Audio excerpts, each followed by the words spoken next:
হইবা। আল্লাহ সূরাতুল বাকারার 275 নম্বর আয়াতে আল্লাহ ডিক্লেয়ার দিয়ে বলেন, হে দুনিয়ার মানুষ, যারা দুনিয়ার মধ্যে সুদ বক্ষণ করে, তারা যখন যখন তারা কিয়ামতের ময়দানে যখন তারা আপন আপন কবর থেকে উঠে যখন হাসরের মাঠে যাবে, তাদের অবস্থাটা হবে দিনে ধরা পাগলের মতো। বলেন তো, আমরা কি দুনিয়া থেকে বিদায় হওয়ার পর আমাদেরকে রাখবে কবরে, ঠিক না?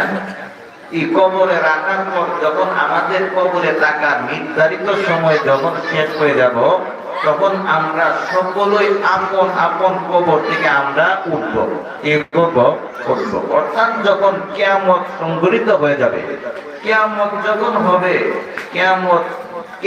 যখন হবে তখন আল্লাহ তাআলার হুকুমে মানুষের আগের যেমন শরীর এমন শরীরের রূপ আল্লাহ দান করবেন।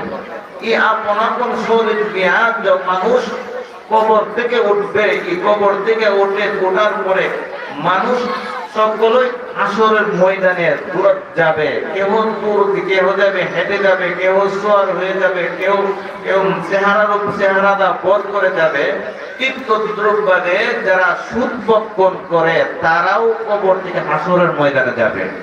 যখন তারা যাবে তাদের অবস্থাটা হবে, আল্লাহ সূরাতুল বাকারার 275 নম্বর আয়াতের মধ্যে বলে, তাদের অবস্থাটা হবে মানুষকে যেমন ভাবে জিনে ধরে, এমন জিনে ধরা পাগলের মতো হইয়া তারা হাসরের